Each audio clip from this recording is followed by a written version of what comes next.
What's up, YouTube? Henry Brings It, Oregon. Back with another video in just a moment. Alright, I am starting with a very early morning video, and hopefully I have all my stuff here. I know I don't for a fact. I wanted to show off some vintage slabs that I have in my collection. I couldn't find them. They're stored somewhere. I had some other slabs I found, and then when I went to go shoot the video, I couldn't find them. But I wanted to show off several things here, and I wanted to talk about Joey Brings It contest. And he says, what do we see happening in the future in the next 5 years? Is vintage truly the way to go? So several things I wanted to quickly mention here is that back in 80, I don't know, 89, 88, 89, somewhere in that time period, I started collecting a few vintage cards. And I will say, like, the very first vintage card that I can remember buying ever was a 1961 Topps Jim Gilliam. I think it cost me like 39 or 40 cents. Many years later, it's still only worth 39 or 40 cents. Probably like on a site like COMC, plus $5 shipping. And the reason why is because it is folded in half. It is beat to heck. It's got 2 creases on it, and I thought that was a good deal then. I thought it was going to accrue in value, regardless of its condition. So when I was younger, I thought all my cards were going to gain in value, and 90% of my vintage did not, because they were folded in half, and now due to the internet, most of those vintage cards have actually tanked in value, actually have gone down. Some of the Hall of Famers have gained a little bit of value, the ones that I picked up in poor condition. I wanted to show this card right off here. Joey says, going on about the O.J. Simpson. Well, I do have the O.J. Simpson rookie card right here. I picked this up at what they call a Goodwill by the Pound outlet store. There was just billions of baseball cards. I hated to see them go. They took out the merchandise before I had a chance to grab every single card. And there's a honkin' crease right here. It's an absolute stunner. A gorgeous crease right there. At the bottom there. Lovely smashed corners. I don't know if you'd be able to see that with this backdrop here. But still, nonetheless, it's an O.J. Simpson rookie card that cost me less than 1 cent by the pound. That's absolutely amazing. Really cool. I was going to show some slabs as well, but of course all my slabs are missing. But I do have these absolutely brand spanking new 2018 Leaf Pop Century signatures. Production proofs of Don or Donnie Most. That's amazing. And look at the shine on those cards. That's amazing. Really awesome shine. The picture does not do much because he's 60 plus, but still. Don Most from Happy Days. He played Ralph, and his buddy was Potsy. And I not only have 2 of those, but I have 3 of those, clear proof, and 4 of those, a purple proof. And not to be outdone, I just went ahead and got the Scott Baio Chachi from Happy Days. So really awesome. And these are all 101s, and all in professional holders from Leaf. But I want to get to some other cards here, show off. Now, some of these vintage cards have improved in value because I've gotten them autographed. And I don't know if I'll be able to show them up on camera here. Let's get rid of the backdrop here. Try this here. So I've been collecting all kinds of sets and autographs, and Joey was really excited to see my 72 Topps. They're fortunately in a binder, so I'm going to have to show them a different way if I don't wreck my monitor there. So there's my 72 Topps started set here. I have the Pardon the Light here. I have a 1972 Ray Culp signed. Now, if you're interested, some of these guys might still be alive. Here's Fred Sherman. I think that's a relatively recent autograph, and some of these cards are absolutely beat to heck. Here's a Stan Williams with an absolute stunning crease right down the center of that. Absolutely beautiful. But he signed it nonetheless very nicely. I wished I could show that. I could take it out of the holder, but I don't want to do that at this moment here. Flip over to the next page, and yes, I do utilize the back side of pages. So if you're curious, I do utilize the back sides of pages. Here is an absolutely amazing Bob Oliver picture. That is a great card, and that is a better copy than the one I had.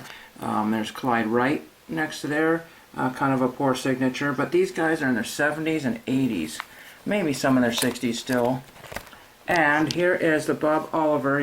There we go. Got a huge honking rip on the bottom of that. So if Joey, you want my extra Bob Oliver with a huge tape stain and rip on the bottom, and it's been signed, well actually it's to me, so I mean if you still want it, there it is. Steve Hunts. So this gives people ideas of people, if you look these guys up on Sports Card Forum, Star Tiger, all the forums, and see if these guys still sign. I got a lot of these out of Jack Smalling's book here many, many years ago. I have Vince Colbert. So some of these I've had since the 90s. Let's see if we can have any Dodgers here. I don't think I have any. I do have Bill Buckner's trophy card there, and that is quite awesome. It's not mint, and of course, I do not collect mint cards. That Hank Aaron card I've had since I was a kid. I think I paid a whopping $2 for that, and that's probably all that's still worth there. Let's see, Tom Kelly. Jose Cruz rookie card, I believe that is. Skip Lockwood, I think that's another recent one. I'm pretty sure. One of my favorite ones is to Henry Cleo James, God bless. I think Cleo James is still alive, so that'd be an excellent one to have signed. This is one of my most favorite ones out of the set. This Dave Cash. Absolutely amazing crease right across his eyes, right across the face. Absolutely stunning autograph there. I just love it. I think he charges now anymore, but still, Dave Cash, awesome baseball player in the 70s and I think the early 80s. I'm not sure when he retired. We're going to show you another one here, Bill Melton. Love that blue autograph. Pretty cool. I need to get some more of these signed. There's a Ted Simmons. Is that Ted Simmons rookie card or not? I do not remember. I don't think it is. I think it's, what, 70 or something like that. Now this is cool. This is the biggest autograph I have, and that's Kurt Bevacqua. I got that many years ago when he did not charge for autographs. He may not anymore, I'm not sure, but that's really amazing, and that's one of my favorite. I don't have the bubblegum blowing card, but that is one of my favorite cards. That might even be Kurt Bevacqua's rookie card. I have Tom Egan. So is vintage really the way to go? Could be, and in 5 years we'll probably still be collecting vintage. There'll be more box breakers, a new product. Card values will be much or more or less the same depending on what people find in vaults. Sometimes it just takes a couple of people that have held on to cards for 50 years and open up a vault and boom, the cards go down of Casey Cox. I'm not sure if that was a purchase or not. It might have been. I think there's one in here that was a purchase, a definite purchase. I believe. Now this is awesome. I wished I could show this one better. This is Don Eddy and Dave Lemons, and they're both still alive, and they both signed it. That is absolutely amazing. As of the time that I had this card signed, I think last year or the year before, they were still both alive. So anybody can get both of their autographs on that card, and that was a really awesome condition card. It's probably like a 6 or a 7 grade card. That's really neat. Really neat. Here is Andy Costco. We have Paul Lindblad, which I'm pretty sure was a purchase, but it was not very expensive. Not very expensive, and I couldn't tell you if he was still alive because I don't check these things every day. Is that Burt Blatt? No, that's Donnie Thompson. Any other autographs here? We have Joe Gibbon, and you remember him, I think he was a coach. Here's a Jim Colburn, and it is unfortunately, for some people, a Topps original buyback. Some people absolutely hate that, damaging the card, and that was actually not terrible condition for Topps. I've seen some folded in half and stained ones. This is a pretty neat Jim Hickman that I just got. I believe that's a really recent one there. So he's easy to get through the mail. And but unfortunately, the cards that I get, I usually buy the lowest priced one unless there's something really majorly wrong with it.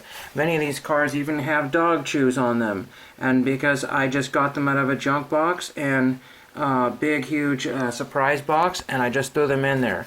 My Sam McDowell, unfortunately, is very trashed. Otherwise, I might have him sign. I did send to him probably 15 years ago or more, but he said I charge, and I'm not sure if he still does anymore. The last 72 autograph I would like to show is Fred Gladding here. I'm sorry about the glare here, but it's super early in the morning, and I have somewhere to be. But anyway, that's really awesome. Fred Gladding, really awesome condition card. I think that was a COMC purchase, maybe an eBay from, not for Sharp Corners, who is it? Probably, oh, I don't know, one of these big, not the batter's box, but you know, one of those New England sports cards, or it could have been Mantle Rules, one of those sellers. And of course, we go on through the rest of the 70s. There's not a whole lot in here. There are some autographed in here. Biff Pocoroba, another one. Al Downing, one of my favorites, because it's from the year I was born, 1975, and it's a Dodger. So end on that. So there's really no clear answer whether vintage or new is the way to go.